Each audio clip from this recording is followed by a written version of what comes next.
자, 지방자치법 172조 제3항을 보시면 제172조 3항 지방자치단체의 장은 제2항에 따라 재의결된 사항이 법령에 위반된다고 판단되면 재의결된 날부터 20일 이내에 대법원에 소를 제기할 수 있다. 네, 지방의회와 지방자치단체 장 간의 분쟁이고요.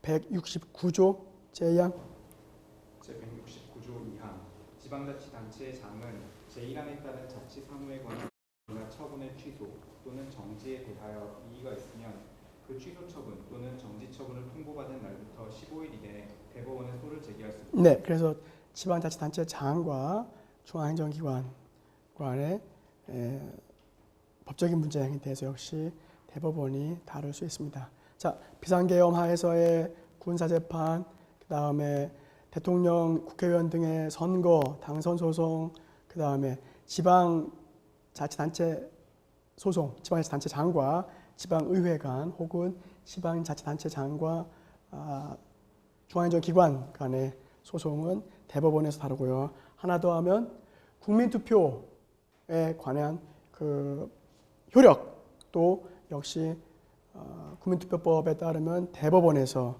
다루게 됩니다. 국민투표법 제92조에서 규정하고 있고요. 그 다음에 또 하나 주민투표에 관한 문제도 역시 예컨대 그 결과에 대해서 특별시, 광역시, 도가 여기에 이의가 있으면 대법원에서 재판을 받되 단심에 그친다라고 하는 점. 여섯 번째로는 법관이 징계를 받았을 때 법관의 징계에 대한 법관 징계위원회의 결정에 대해서 역시 법관이 불복할 때 대법원에서 다루게 됩니다. 한 가지 조금 이제 생각해 볼 문제는 법관 징계위원회에 대법관들이 들어가는데 이제 결국 이거를 다시 대법원에서 다루는 것은 좀 자기 재판 금지 원리 위반되는 것 아닌가라고 하는 문제가 제기될 수 있습니다. 마지막으로 일곱 번째로는 공유수면 매립을 했을 때 어떤 행정구역에 포함될지 법률이 정해지지 않은 경우 이를 대법원에서 판단하게 됩니다. 과거에는 헌법재판소에서 결정을 내린 사례들이 있었습니다. 권한쟁의 심판으로서. 그런데 지금은 지방자치법 제4조에서 이를 대법원에서 해결하도록 법률로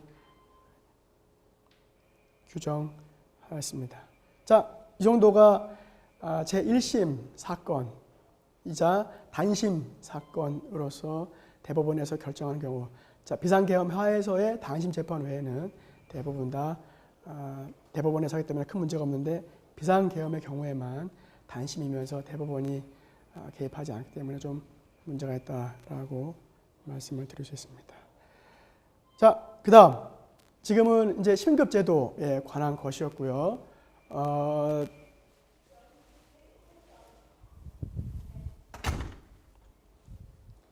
재판 절차와 관련돼서 개별적인 사안은 뭐 여러분들이 민사소송법 시간이나 형사소송법 시간에 배우겠지만 오늘은 뭐 소송의 구체적인 내용이 아닌 재판의 원리로서 공개재판 원칙에 대해서 잠깐 살펴보도록 하겠습니다. 헌법 제109조입니다. 서현양 109조.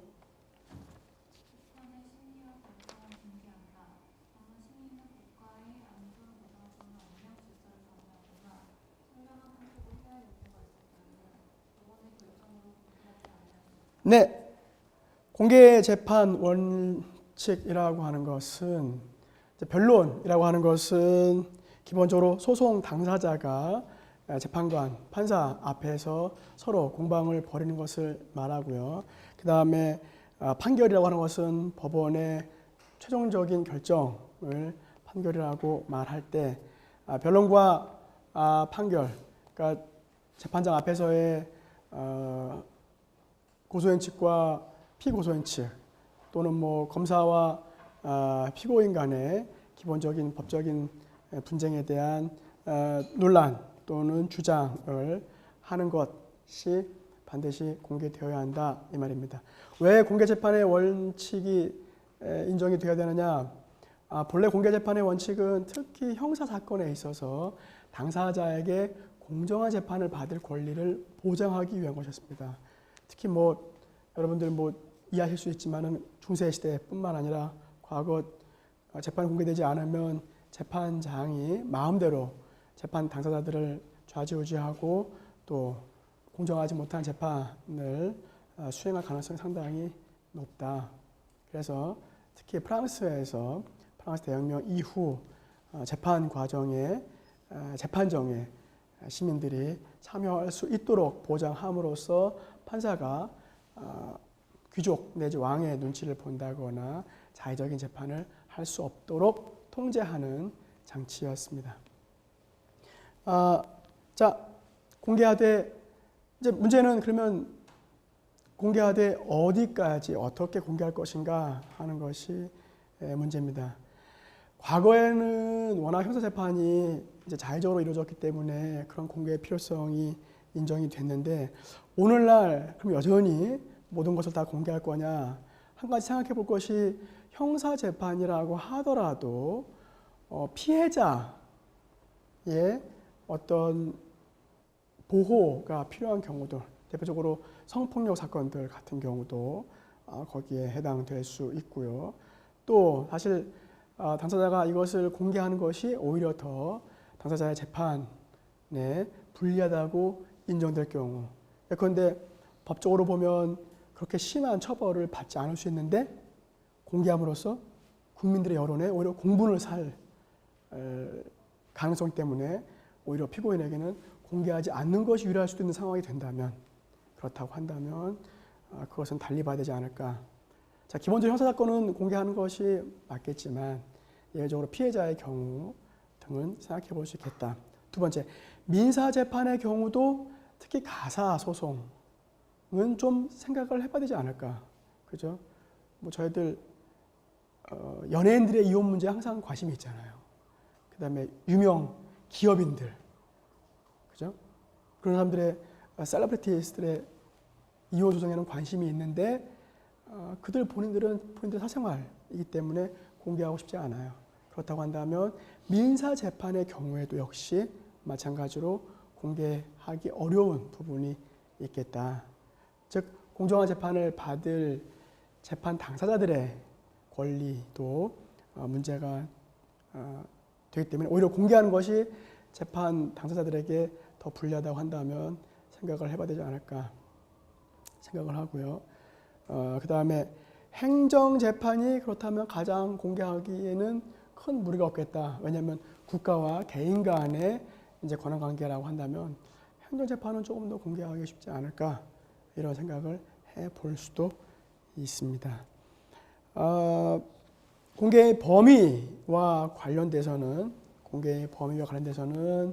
기본적으로 판사와 검사와 변호사는 기본적으로 공인적인 성격을 갖기 때문에 공개하는 것 큰 문제가 없습니다. 그러나 피의자, 피고인 혹은 소송 의뢰인들은 사실은 좀 공개하는 것이 적절하지 않을 수 있고요. 또 증인의 경우도 역시 마찬가지입니다. 감정인의 경우도 사실은 조금 생각해 볼 필요는 있습니다. 객관적인 감정을 해야 되는데 이제 여러분 우리가 지금 방송 이거 이제 뭐 OCW 찍고 있지만 사실 제가 만약에 카메라 들이대지 않으면은 저 옷을 이렇게 입고 오지 않을지도 몰라요. 그냥 청바지에 그냥 면티 입고 그다음에 자유롭게 막 정부를 비판하는 말을 할 수 있겠죠. 그런데 카메라 방송이 들어오는 순간 어떻게 돼요? 사람이 생각하게 됩니다. 그리고 본래 자유롭게 하려고 했던 것을 못할 수도 있어요. 그래서 공개라고 하는 것이 그냥 사람들이 왔을 때 보는 것과 그 다음에 이것이 모든 사람들에게 알려지게 되는 것은 또 다른 문제입니다. 그런 점에 있어서 사실은 이 재판에 영향을 방송은 줄 수가 있습니다. 나쁜 측면은 그렇지만 또 한편 좋은 측면은 예컨대 지금 막 문제가 되고 있는 뭐 전관예우 문제, 특정 판사와 아는 인맥, 특정 검사와 아는 인맥을 통해서 검찰이 기소하고 판사가 재판할 때 여러 가지 영향을 미친다라고 하는 문제를 정말 방송으로 공개하고 모든 게 알려진다고 한다면 쉽지 않을 겁니다. 근데 이것을 다 알리지 못하기 때문에 오히려 그런 정관 예우도 발생할 수 있는 것이 아닌가, 뭐 이런 것도 가능합니다. 그래서 공개재판의 원리라고 하는 것은 공정한 재판을 받도록 하기 위해서 필요한 것인데 이것이 반드시 공개한다고만 해서 공정한 것이냐, 그렇지 않을 수도 있다는 가능성 항상 염두에 두시고 공개재판의 원리 보시기를 바라겠습니다. 그래서 우리 헌법 조문 자체도 109조를 보시면 심리와 판결은 공개한다고 했지만 어느 경우에 국가의 안전보장, 안녕질서, 그 다음에 선량한 풍속을 해할 염려가 있을 때는 결정으로서 공개하지 않을 수 있고요. 그렇다 하더라도 어떻다? 판결은 반드시 공개한다. 왜요?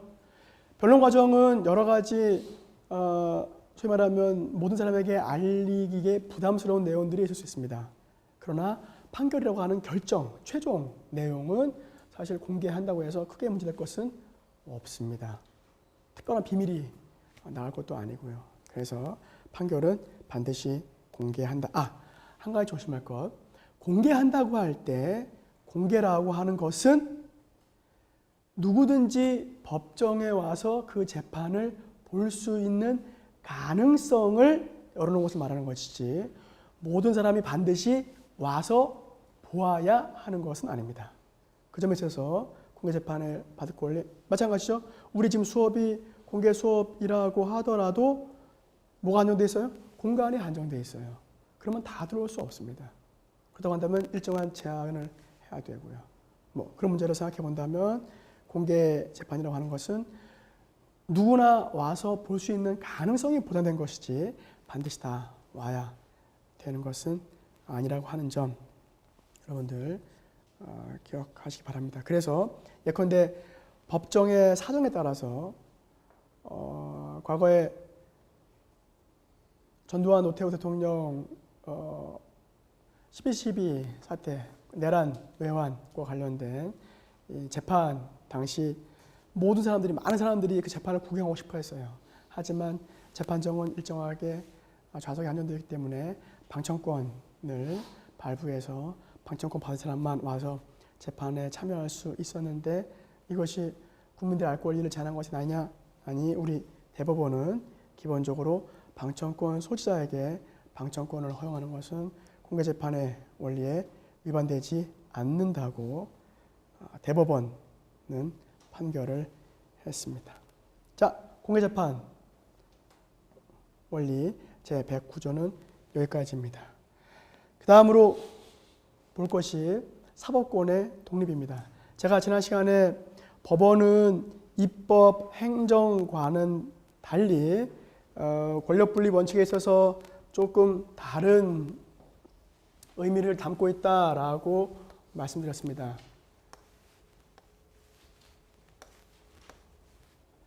입법과 행정은 기본적으로 국민들에 의한 구성을 우리 대통령제 하에서는 전제로 하기 때문에 정치적인 성격을 가지는 국민 대표성을 가집니다. 하지만 사법은 법적인 문제를 판단하는 전문성 내지 전문성이 더 중요한 기관입니다. 또 하나, 그러다 보니까 입법과 행정은 상호 견제와 균형이 상당히 중요하다. 하지만 사법권은 독립이 더 중요하다. 영향을 받지 않고 제3자 입장에서 법적인 판단, 사실관계를 확정할 수 있으려면 독립이 상당히 중요합니다. 또 하나, 몬테스키에는 입법권과 사법권이 만약에 연결을 하게 되면, 서로 연합하게 되면 법률을 마음대로 만들고 제정할 수 있다. 그래서 국민의 자유와 권리가 상당히 크게 침해될 수 있다고 보고 있습니다. 반대로 행정권과 사법권이 연합을 하게 되면 압제자의 권력을 획득할 수 있다고 보았습니다. 그래서 사법권은 반드시 독립되어야 된다고 주장합니다. 또 다른 한편 오늘날 여러분들이 권력구조를 보면 입법과 행정은 반드시 엄격하게 분리되거나 서로 견제 균형이 잘 맞아떨어지는가요? 아니면 제가 처음에 그 학기 초에 말씀드렸던 것으로 기억하는데 정당 제도에 의해서 정당에 의해서 입법과 행정은 서로 상호 융합하는 경향을 가집니다. 그렇죠? 지금 여러분들 뭐 다 아시겠지만 이번에 20대 총선 끝나고 나서 청와대 대통령과 의회의 여당이 어떤 관계를 유지할 것이냐. 이제 대통령의 권한이 더 이상 의회에 영향을 미치기가 쉽지 않게 되었다.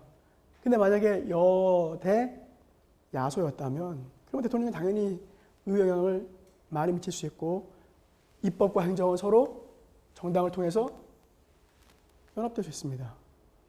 이걸 누가 통제해요? 통제할 기관이 없어요. 그러니까 누가 사법이 이에 대해서 통제하는 것이 더 중요하다. 그래서 오늘날 사법권의 독립은 상당히 중요한 의미를 갖는다고 할 수 있겠습니다. 자, 사법권의 독립에 있어서 크게 사법권의 독립을 둘로 보면 첫 번째로는 법원이라고 하는 기관의 독립이 필요하고 두 번째로는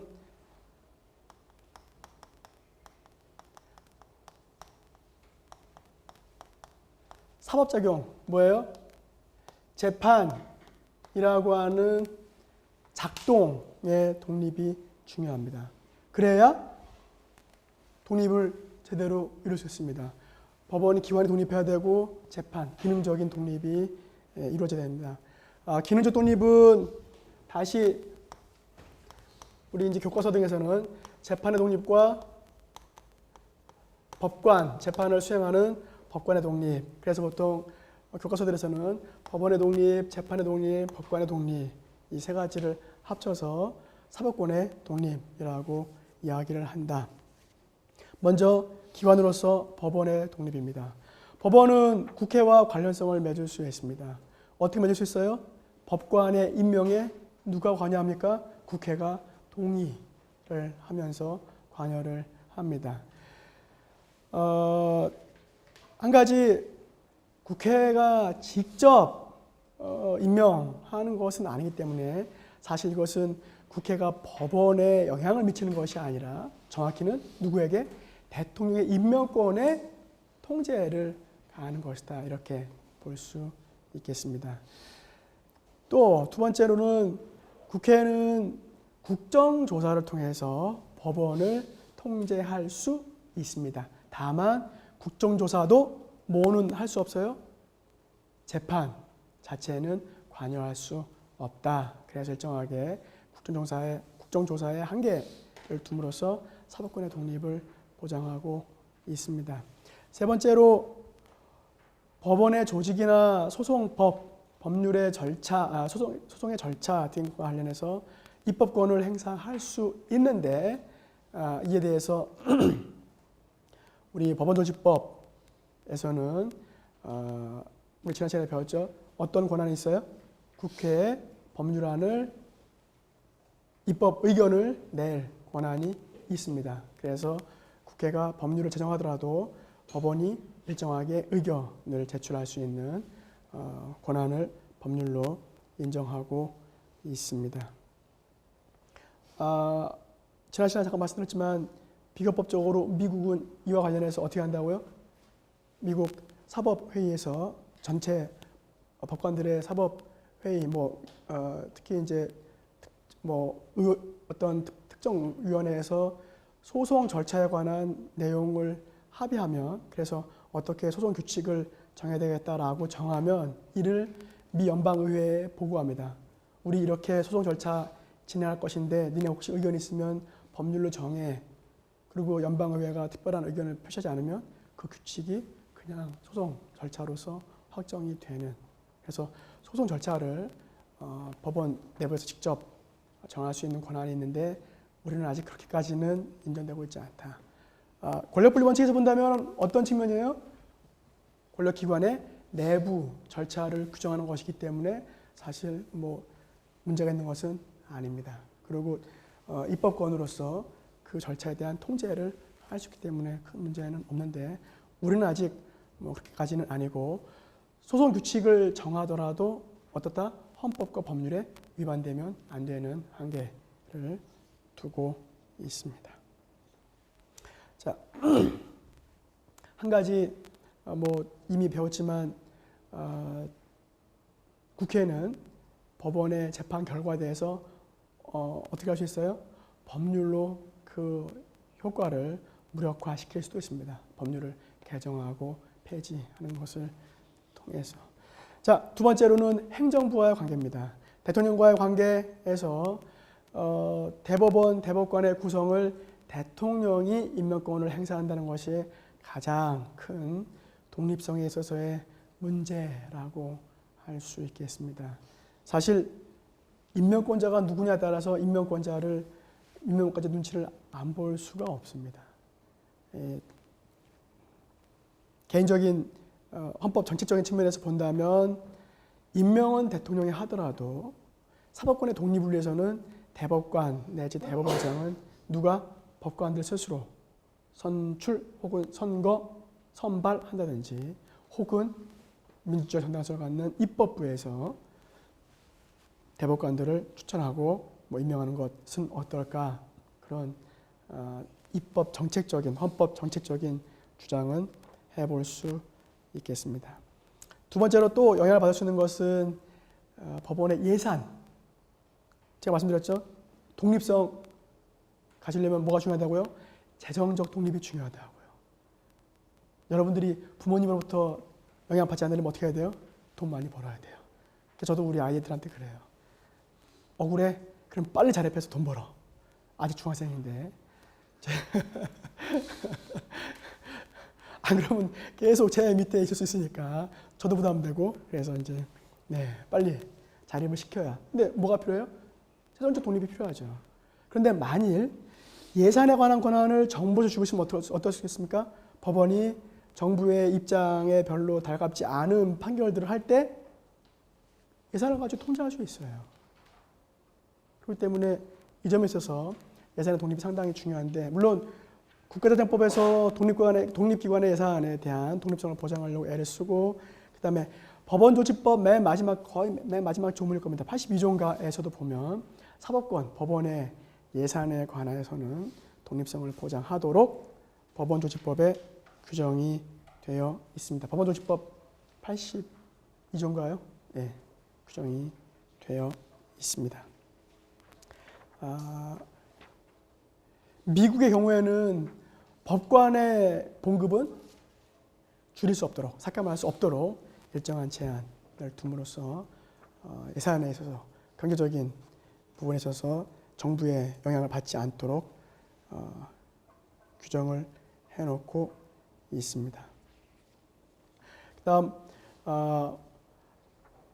의회, 그다음에 대통령, 그다음에 헌법재판소와의 관계에 있어서 대법원은 기능적으로 헌법재판과 관련돼서는 뭐 한계가 있기 때문에 영향을 받을 수는 있어도 아직은 우리 제도상 법원의 재판에 대해서 헌법재판소가 재판할 수 있는 길을 열어놓지 않아서 헌법재판소로부터는 그렇게 큰 영향을 받지는 않습니다. 그래서 법원이 약간 우위라고 하는 생각을 가지고 있는 것 같습니다. 물론 이제 나중에 헌법재판할 때 잠깐 배우겠지만은 예외적으로 법원의 재판에 대해서 헌법재판소가 통제할 수 있는 길이 열렸긴 합니다만 그건 아주 예외적인 경우고요. 사실은 대법원장이 헌법재판소 재판관 3인을 선임하는 헌법재판소를 통제하는 권한을 갖고 있기 때문에 사실은 오히려 헌법재판소와의 관계에서는 대법원이 더 우위에 있는 인상을 지우기가 어렵습니다. 자, 이제 법원, 기관으로서의 법원의 독립을 말씀드렸고요. 두 번째, 기능으로서 재판의 독립을 말씀드리겠습니다. 재판의 독립 헌법 제 103조를 보시면 고은양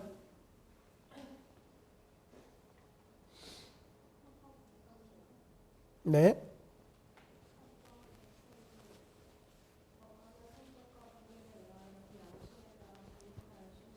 네. 어떤 점에서 독립이냐? 재판을 할 때 다른 내용을 가지고 재판하는 것이 아니라 뭐와 뭐만 가지고 헌법과 법률과 그다음에 법관의 양심에 따라서만 재판함으로써 재판이 다른 외부의 영향을 받지 않도록 한다는 것이 재판의 독립입니다. 헌법과 법률이라고 할 때 이때 법률은 합헌적인 법률을 전제로 하는 것이다. 위헌적인 법률 재판했다고 한다면 그것은 제대로 된 재판이 아닌 것입니다. 그래서 헌법 제107조 제2항 보시면 법률에 대해서 법관이 위헌이라는 의심을 할 때는 어떻게 할 수 있어요? 위헌법률 제청을 할 수가 있습니다. 위헌법률 심판을 제청할 수가 있다. 그래서 위헌법률에 대한 재판에 적용해서의 배제 가능성을 법원에게 열어두고 있습니다. 그러나 이것을 강제할 수 있느냐?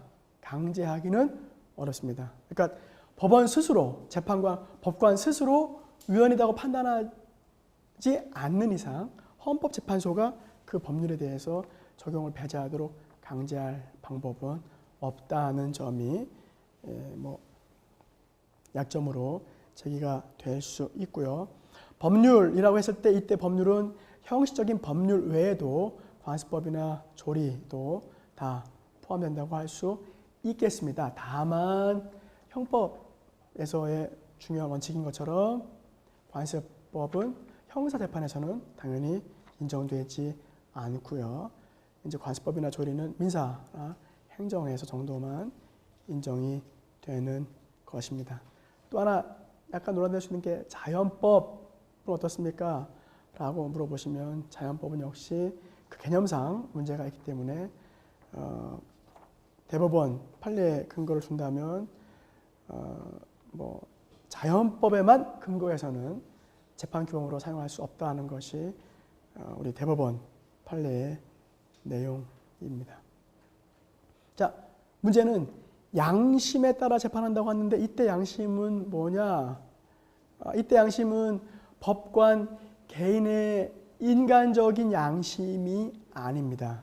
헌법 조문에서 46조에서 양심, 국회의원들이 양심이 있냐? 양심이 있어요. 어떤 양심이 있습니까? 국민의 대표자로서의 양심이 있습니다. 법관의 양심, 어떤 양심이냐?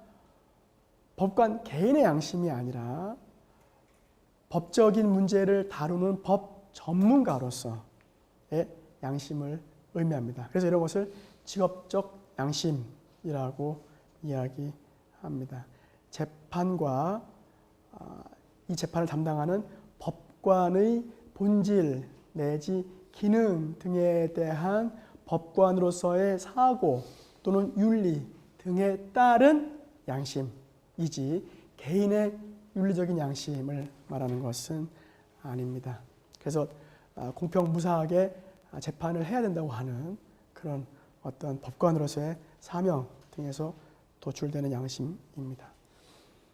물론 여기에 대해서 비판적으로 이때 법관의 양심이라는 건 사실 실제 규범적으로는 의미가 없다라고 비판하시는 분도 있습니다. 결국은 개인의 주관적 가치 판단이 전제가 될 것이 아닌가라는 비판이 있기는 합니다. 자, 또 우리 헌법 103조를 보시면 독립하여 재판하기 때문에 법원이 아닌 다른 기관은 재판에 관여하지 못하도록 하고 있습니다. 예컨대 검사들의 경우에는 검사 동일체 원칙에 따라서 상명하복이 가능하지만 판사들의 경우에는 판사 독립의 원칙에 따라서 기본적으로 상명하복은 불가능하다. 자, 이런 것 때문에 또 이제 얘기가 되는 것이 소위 말하면 국민 참여 재판이 언급이 되고 있습니다. 그렇기 때문에 국민들이 배심원으로서 재판의 과정에 참여하면 재판의 투명성이 보장되고 재판의 공정성, 특히 이제 동료에 의한 재판의 원칙을 이룰 수 있지 않느냐 이런 주장들이 제기되고 있는데 우리 헌법상으로는 국민참여재판, 특히 배심재판이라고 하는 것은 인정되기가 어렵습니다. 이유는 우리 헌법재판소가 이미 이야기했듯이 재판에 있어서 기본적인 본질적인 보장 내용은 헌법과 법률이 정한 법관에 의해서 법적인 문제와 사실 확정의 문제를 둘 다 판단을 받는 겁니다. 그런데 배심제는 법관이 아닌 사람이 사실 문제를 판단하는 거예요. 원래 미국의 배심제도라고 하는 것은. 그래서 배심원들이 살인을 했니 안 했니에 관한, 절도를 했니 안 했니에 관한 기본적인 사실관계를 판단하는 것이기 때문에 만약에 배심제를 그냥 도입하게 되면 우리 헌법재판소가 인정한 재판받을 권리에 있어서 중요한 내용이 배제가 되는 것입니다. 그래서 헌법적으로 볼 때는 사실 배심제의 도입은 헌법 개정이 필요한 것이 현실적으로는 다수 견해입니다. 물론 여기에 대해서 반대 견해도 많이 있으시지만 기본적으로 우리 헌법재판소가 재판받을 권리를 법관에 의해서 사실관계와 법률 관계에 대한 판단으로 정했기 때문에 이 문제를 극복하지 않는 한 배심제 도입은 헌법 개정이 반드시 필요합니다. 그러면 지금 국민참여재판은 뭡니까? 기본적으로 국민 배심원들이 사실관계나 법적인 문제에 판단할 수는 있지만 판사를 구속하지는 못한다는 점에서 재판이라고 보기는 어렵다. 그래서 어느 정도 현실과 타협한 제도이다. 이렇게 말씀드릴 수 있겠습니다. 또 어떤 분들은 국민참여재판이라고 하는 게 사법주권의 실현 아니냐 이렇게 말씀하시는 분도 있는데 주권은 물론 국민에게 있습니다. 그러나 이제 그 주권을 행사하는 국가기관, 주권 행사 기관은 반드시 국민이 아닐 수 있기 때문에 그런 면에 있어서 조금 생각해 볼 주장이다라고 말씀드릴 수 있겠습니다. 그런데 그때 사법주권도 국민이다라고 할 때 그러려면은 그 사법주권을 행사하는 국민참여재판부의 국민 배심원들도 당연히 국민들이 선출해야죠. 그렇게 되면 조금 그런 주장이 가능합니다. 그런데 그냥 무작위로 이렇게 선출되는 그런 시스템 하에서 사법주권을 얘기한다는 것은 조금 생각해 볼 문제다. 이렇게 말씀드릴 수 있겠습니다. 자, 세 번째로 법원의 기관으로서의 독립, 그 다음에 재판의 기능으로서의 독립, 그 다음에 법관의 인적인 독립입니다. 법관들은 어떻게 독립할 수 있느냐? 첫 번째, 법관은 아무나 되는 것이 아니라 법관의 자격을 법률로 미리 정함으로써 법관 자격 법정주의를 통해서 법관의 독립을 추구하고 있습니다. 헌법 101조를 보시면 창엽 제101조 제2항 사법부는 법관을 구성된 법원에 속한다. 네. 제2항 법원은 최고법원인 대법원과 각급 법원으로 조직된다. 3항 법관은 법관의 자격을 법률로 정한다. 네, 그래서 법관 자격 법정주의를 헌법에서 규정하고 있고요. 자, 그다음에 102조 제3항도 보면 102조 3항 대법원과 각급 법원의 조직은 법률로 정한다. 네, 조직도 법률로 정하고 있을 뿐만 아니라 제105조 제105조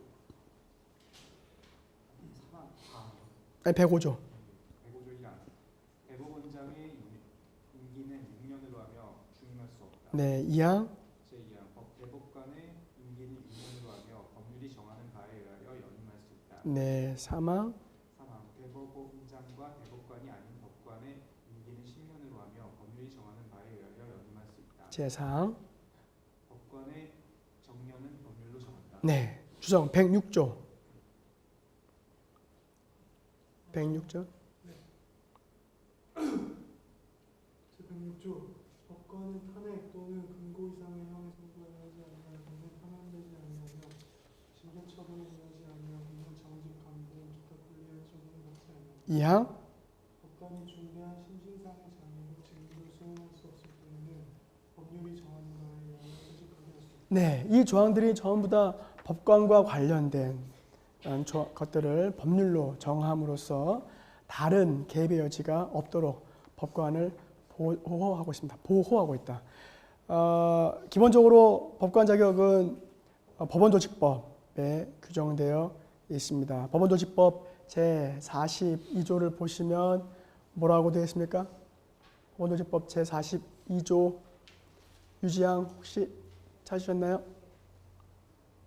제42조 임용자격 제1항 대법원장과 대법관은 20년 이상 다음 각호의 직에 있던 45세 이상의 사람 중에서 임용한다. 네, 기본적으로 저 대법원장과 대법관 20년 이상 법조인의 경력을 가져야 되는 것이죠.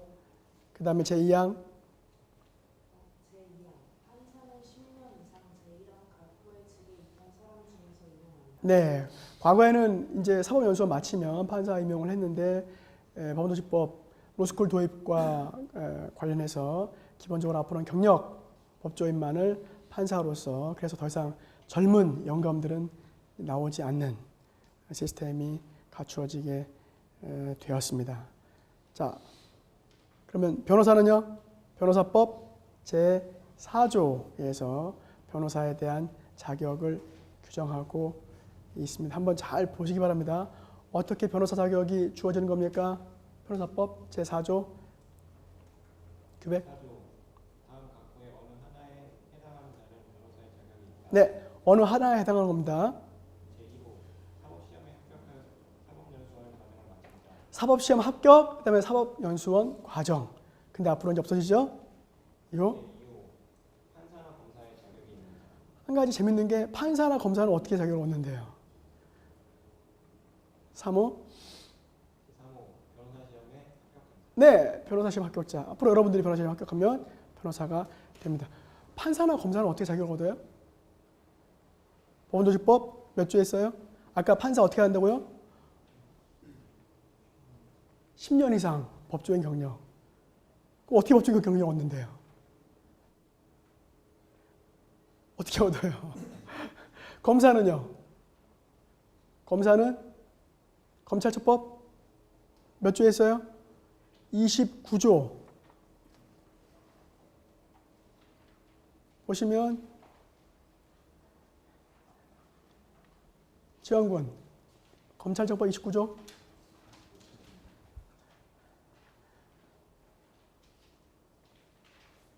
창엽 제29조 검사의 임용 자격. 검사는 다음 각호의 사람 중에서 임명한다. 잘 들어보세요. 1호 사법시험에 합격하여 사법연수원 과정을 마친 사람. 없어지는데 이제 2호 2호 변호사 자격이 있는 사람. 변호사 자격 누가 한다고요? 예, 약간 모순된 순환 구조를 가지고 있죠. 그래서 우리가 해석해 본다면 앞으로는 변호사 시험에 합격한 사람만으로서 이제 법조 경력을 10년 이상 갖게 되면 판사로, 변호사 시험을 합격한 사람으로서 이제 검찰에 갈 수 있거나 혹은 변호사 시험에 합격한 사람으로서만 변호사 자격을 갖게 됩니다. 이제 약간 요 새 법률과의 관계가 서로 법원조직법은 검찰이나 변호사법을, 검찰은 변호사법이나 법원조직법을, 또 변호사법은 뭐 판사 자격, 검사 자격 있는 사람 이렇게 말함으로써 약간 모순적인 관계를 갖고 있는 것 같은데 이제 과거에는 사법시험 합격하고 연수원 마치면 이 핵심 기준이었고요. 지금은 이제 변호사 시험을 합격한 사람이 핵심 기준이 된다는 점. 자, 그 다음 아까 우리 헌법 105조를 보시면 정년제를 규정하고 있습니다. 또 법원조직법 등을 보시면 판사들에 대해서 10년의 임기제를 규정하고 있습니다. 이러한 정년제와 임기제는 기본적으로 판사들의 독립을 보장하는 것이다. 청년이면 물러나야 되는데 독립을 보장하는 것입니까? 라고 해서 사실 판사들의 독립성 보장에는 정년제보다는 미국식의 종신제가 더 보장은 강할 수 있습니다. 그렇죠? 평생 아무도 못 잘라. 특별히 본인의 과오가 없는 한. 그러면 독립성이 강하죠. 대통령이 아무리 바뀌어도 내가 바뀌지 않기 때문에. 그래서 사실은 독립성 보장 측면에서 본다면 정년제보다는 임기제보다는 종신제가 더 분명한데 반대로 이제 임명권자가 교체되었다고 해서 바로바로 만약에 보직을 변경하든지 임명을 변경하게 되면 이제 신분이 보장이 안 되기 때문에 자리가 보장이 안 되기 때문에 임기제는 정년제는 그러한 측면에 있어서 임명권자의 교체에도 불구하고 신분을 보장한다. 이런 의미에서만 독립성을 갖는다고 할 수 있겠습니다. 또 다른 우리 이제 헌법재판소가 보는 정년제의 어떤 장점은 법원의 쇠퇴, 노화를 방지하는 것이다라고 볼 수 있습니다. 그다음에 새로운 보수화 또는 관료화 등을 방지하는 것이다라고 말할 수 있는데 한 가지 좀 이제 아쉬운 점은 기본적으로 보수화, 관료화 등은 사실 뭐 꼭 임기제, 정년제 때문에 발생하는 것이냐 좀 생각을 해볼 문제입니다. 물론 이제 이 노쇠화를 막는다는 것은 의미가 있습니다. 그런데 제가 들은 바에 따르면 미국의 경우 이제 판사들이 정년이 보장되니까 종신이다 보니까 판사가 재판을 하는데 노인들이 상당히 많아요. 그래서 막 90 먹은 판사들이 앉아 있는데 막 변호사가 막 변론하고 있는데 계속 꾸벅꾸벅 존대요. 그러면 못 듣잖아요. 그리고 뭐라고 잘 안 들려 이렇게 그런 순간 상당히 이제 막 저 노인네가 치매 걸렸나 이러면 변호사는 상당히 불안한 마음에 이제 변론을 할 수밖에 없지 않습니까? 실제로 그렇다고 합니다. 그래서 이제 판사가 졸 때는 막 이제 별말 안 하다가 판사가 딱 깨어있다 싶으면 그때부터 막 중요한 얘기를 막 하고 물론 이제 전부 다 기록을 하기 때문에 나중에 판사가 기록을 보게 되면 어떤 이야기를 했는지 다 알겠지만 어쨌든 그런 점에 있어서 특히 이제 너무나 나이가 많은 판사들이 걸리면 상당히 문제가 된다고는 이야기를 합니다. 그리고 이제 판례가 바뀌지 않겠죠. 자칫하면. 새로운 문화, 새로운 사회 변화에 따라서 판사들이 적응하기 어려울 수 있는 문제도 있습니다. 그런 점에 있어서는 사실 종신제라고 하는 것은 문제가 있을 수도 있는데 어떤 제도가 더 바람직한 것인지에 대해서는 정답은 있다고 할 수 없고 다만 우리 헌법은 정년제와 임기제를 보장함으로써 종신제는 배척했다. 이렇게만 말씀드릴 수 있고 그렇다고 한다면 정년제와 임기제의 장점을 가능한 한 잘 살리는 것이 좋겠다. 그렇게 말씀드릴 수 있겠습니다. 자, 106조에서는 이제 탄핵 또는 금고 이상의 형 아니면 함부로 신분을 제한할 수 없다는 것을 통해서 법관의 신분을 보장하고 있고요. 이는 법원조직법 제46조에서도 규정하고 있습니다. 탄핵 결정, 금고 이상의 형의 선고 등 파면 사유에 대해서 열거하고 있고요. 그다음에 이제 법원조직법 46조에서 보면 징계 처분에 의한 정직, 감봉, 불리한 처분 등에 대해서도 절차적으로 보장하고 있습니다. 또 말만 이렇게 신분 보장하고 보수를 적게 주면은 상당히 이제 체면 구길 일이 많잖아요. 그죠? 물론 가난하게 사는 훌륭한 법조인들도 저는 꽤 많이는 아니고 하여튼 보아왔습니다. 그리고 지금 이제 아직 계신가요? 동아대학교 법학전문대학원의 조무재 전 대법관 경우도 상당히 훌륭하세요. 보면 항상 검소하고 대법관이라 지내셨음에도 불구하고 대접받으려고 하지 않으시고 상당히 검소한 생활하셔서 모든 사람들이 존경하는 대법관이시기도 한데 이제 그런 분들이 좀 더 많았으면 좋겠는데 어쨌든 직무와 품위에 맞게 생활할 수 있도록 보수도 보장하고 있습니다. 또 법원조직법 47조에 보시면 강제 퇴직 사유도 제한을 했습니다. 그래서 함부로 퇴직 못 시키도록 했다. 자, 그러한 법관 징계위원회를 통한 징계 법원조직법 제48조 보시면 규정을 해놨고요. 그다음에 물론 이제 49조에서 정치적 중립 보장이라든지 그다음에 50조에서 파견 근무 할 때도 반드시 당사자 법관의 동의를 얻도록 하고 있습니다. 물론 이제 파견 이제 명령은 떨어졌는데 동의 안 할 수 있느냐. 근데 이제 보통은 사전에 의사를 확인한다고는 합니다. 그다음에 51조에 강제휴직도 금지시키고 있습니다.